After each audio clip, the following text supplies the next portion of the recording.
हम खबरें दिखाएंगे आपको देश दुनिया की, राजनीति की, खेल की, क्राइम और अपराध की सभी छोटी बड़ी खबरें रूप से मिलनी चाहिए। क्योंकि एक बार को आप सोचिए, आखिर उस बच्चे की गलती क्या होती है जो एक गरीब घर में पैदा होता है और उसको बेहतर शिक्षा से वंचित होना पड़ता है। शिक्षा के सामने एक पैसे की दीवार खड़ी है, जो जितनी ऊंची दीवार लांघ सकता है, जो जितना अधिक पैसा शिक्षा पे खर्च कर सकता है, वो उतनी बेहतर शिक्षा पा सकता है। लेकिन अगर एक देश एक है, लोकतांत्रिक देश है, तो शिक्षा भी सबको एक समान रूप से तो मिलनी ही चाहिए। आज परिस्थिति ये है कि एक तरफ तो प्राइवेट स्कूल हैं जो लूट के अड्डे बने हुए हैं, वहां पे आप एडमिशन कराने जाएंगे तो सिर्फ एडमिशन के नाम पे ही आपको 10,000 20,000 रुपए देना होगा।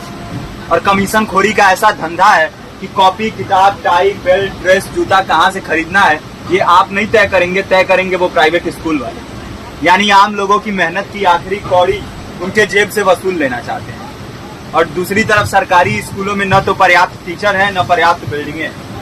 2019 का ही ये पुराना आंकड़ा है कि हर 100 में से 52 स्कूलों में या तो एक टीचर है या 2 टीचर हैं, और उन्हीं टीचरों के ऊपर जिम्मेदारी थोप दी जाती है कि जनगणना करो, मतगणना करो, पशु गणना करो, तमाम काम करवाए जाते हैं। और 19 के बाद से तब से कितने टीचर रिटायर हुए होंगे, और 18 के बाद से कोई टीचर की वैकेंसी भी नहीं है।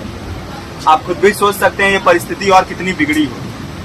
इसीलिए हम लोग ये मांग उठा रहे हैं, चाहे कोई राष्ट्रपति का बच्चा हो या किसी मजदूर का, सबको शिक्षा एक समान मिलनी चाहिए और निःशुल्क रूप से मिलनी चाहिए। प्रेमचंद ने अपने दौर में भी कहा था कि एक सभ्य समाज में ऊंची से ऊंची तालीम मुफ्त होनी चाहिए और इसका पूरा खर्च गवर्नमेंट को उठाना चाहिए, क्योंकि हमारे देश को फौज से ज्यादा आवश्यकता तालीम की। और शिक्षा से जुड़ता हुआ ही दूसरा मुद्दा हम लोग उठा रहे हैं। दूसरा मुद्दा है रोजगार का। रोजगार की परिस्थिति ये है कि आज सरकारी सेक्टर हो या प्राइवेट, सब कुछ ठेका संविदा के हवाले किया जा रहा है। परमानेंट नौकरियां लगातार घटाई जा रही है। इसी रेलवे में 1995 के आसपास लगभग 18.5 लाख कर्मचारी काम करते थे, लेकिन आज उनकी संख्या 12 लाख है। आप खुद भी सोच सकते हैं कितने बड़े पैमाने पे परमानेंट पदों को घटाया जा रहा है। और आज आलम यह है, एक तरफ लाखों पद खाली पड़े हैं, फिर भी कोई वैकेंसी नहीं निकलती। जो वैकेंसियां निकलती हैं उनमें भ्रष्टाचार होता है, पेपर लीक हो जाते हैं। RO, UP police, BPSC, SSC, CGL, ऐसे तमाम पेपर लीक हो चुके हैं, आप लोग भी जानते ही हैं।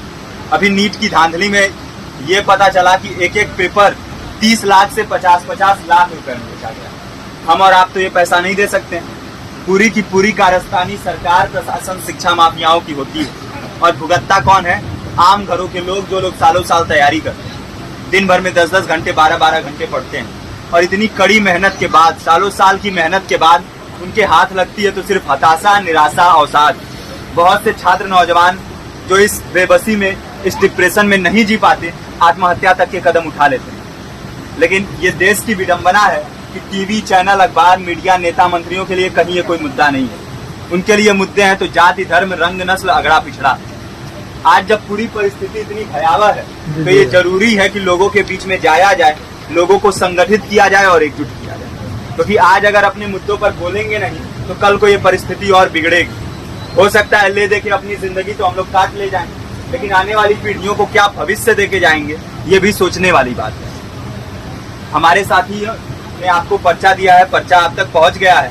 पर्चे में और भी बातें हैं, इसको पूरा विस्तार से पढ़िए। पर्चे में हमारा नंबर है, संपर्क कीजिए। फेसबुक का, इंस्टाग्राम का लिंक है, आप वहाँ पे जाएंगे तो आपको पता भी चलते रहेगा कि लगातार किन किन माध्यमों से हम इस अभियान को चला रहे हैं।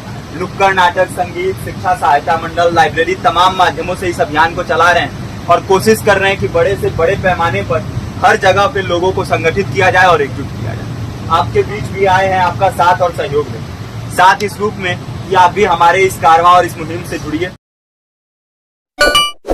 इस वीडियो को लाइक करें, हमारे चैनल को सब्सक्राइब कर बेल आइकन जरूर प्रेस करें